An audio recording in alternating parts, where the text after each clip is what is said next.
right, so we are now at still in year one. So by the time exam finished and no, before exam finished, I got a call from Auntie Damia Cross again. And she said, Aisha, what you doing this summer? I say, me I come home, but that's about it. That's all the plans I have. And she said, all right, I'm gonna send you an email. Just do the application and send me your details. So I said, all right. I grabbed CCMPR's computer and I did the application. And she said, all right then. I got your application. I'm gonna submit it. Keep your fingers crossed. So I'm gonna say, all right. Cross telling me to keep my fingers crossed.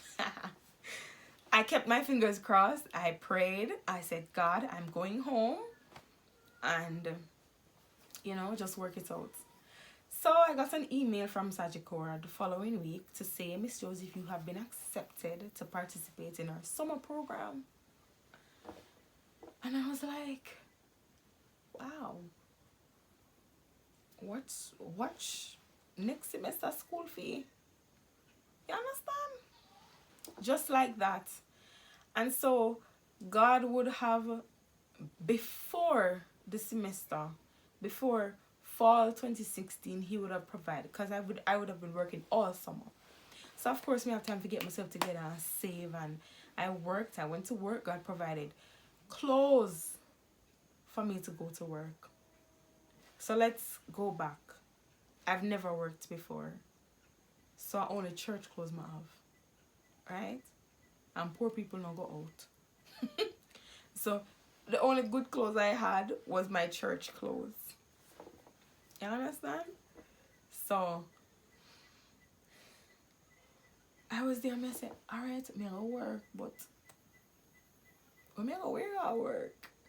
And one Sabbath afternoon,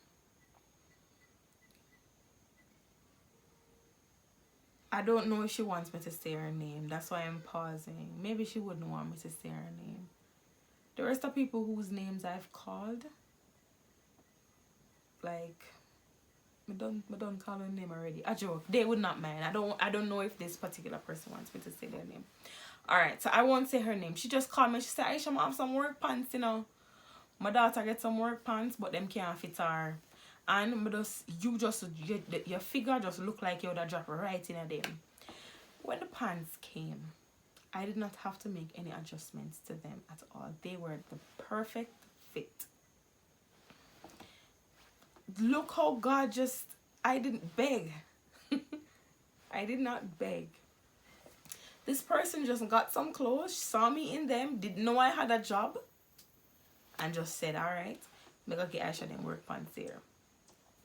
And just like that, a few tops were in the bag as well. I got some clothes to wear to work. So when like the Sunday before I was supposed to go to work though, I go back to God. Listen, I go to God. I'll go back to God and I say, God, alright. We say clothes come. What about the bus fare? And the lunch money? And then I say, wait. When I looked at the location of where I was gonna work, I say, alright then. I try to think about the people them we got. Listen, I love my church family.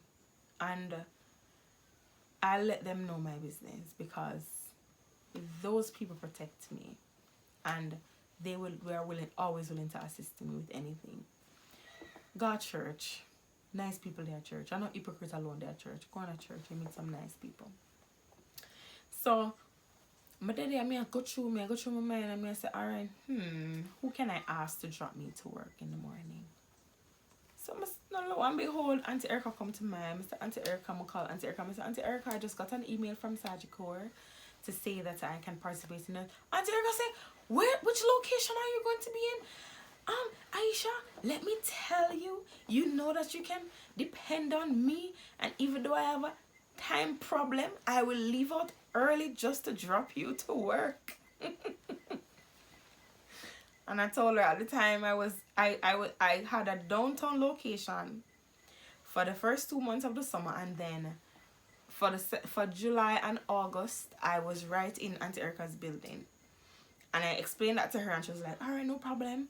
All right, so I'll just drop you in the morning and pick you up in the evening. No bus fare. I worked for that entire summer and I did not pay bus fare one day. Not one day.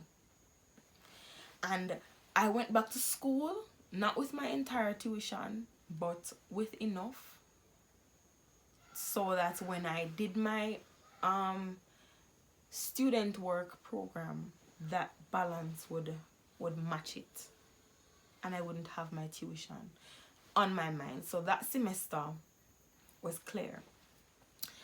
But then the fall, how the seasons them go? January is spring, I think.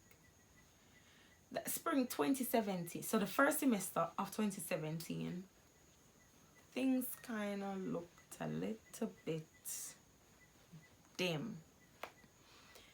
I went to school, so I went home every holiday.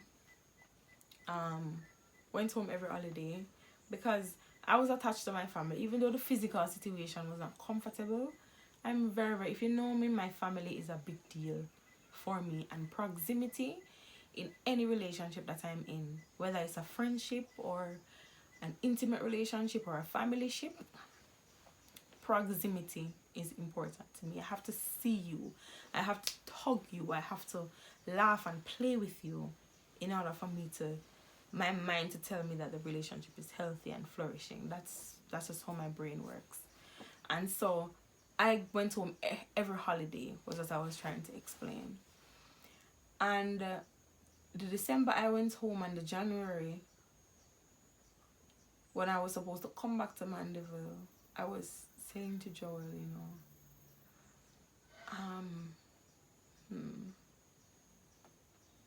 it's kind of like I could not see any way that the tuition was going to be paid.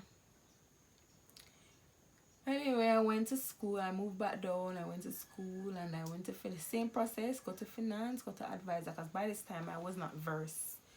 I wasn't independent of my advisor and was making, so I was back and forth from the advisor to finance. And every time I went to finance, they said, listen, you come with a 50%. I didn't have it. I went back to my advisor, took off one of the courses. I was just taking off courses, and I was there, and I was like, oh, 4 courses again, just like first semester. And my advisor was saying, Aisha, your time is going to be increased if you don't carry your full credits. And you know, the reality, it started hitting me hard.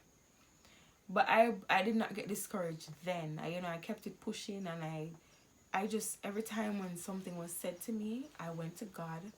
I went to my Father in heaven, and I told him, God, this is what the Philistines are saying to me.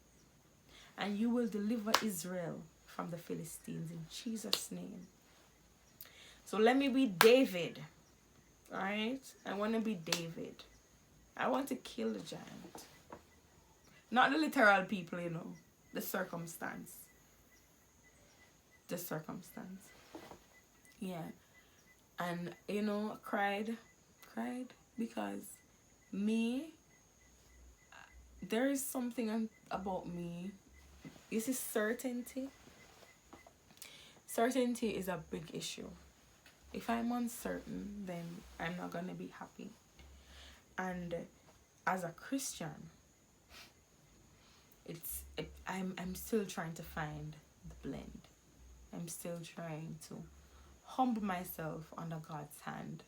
Of course, I'm in a better place today because I'm looking back and I'm saying, wow, even recording these videos and remembering those little instances where different people God would have sent or used or compelled even to bless me, and the different sources of emotional support and strength that he had provided. I can say God knows what he's doing. But in those moments when the doubt came and my heart came up into my throat, and I felt like I was having an asthma attack. Those moments were hard moments, and we're going to talk about some of those hard, dark moments in the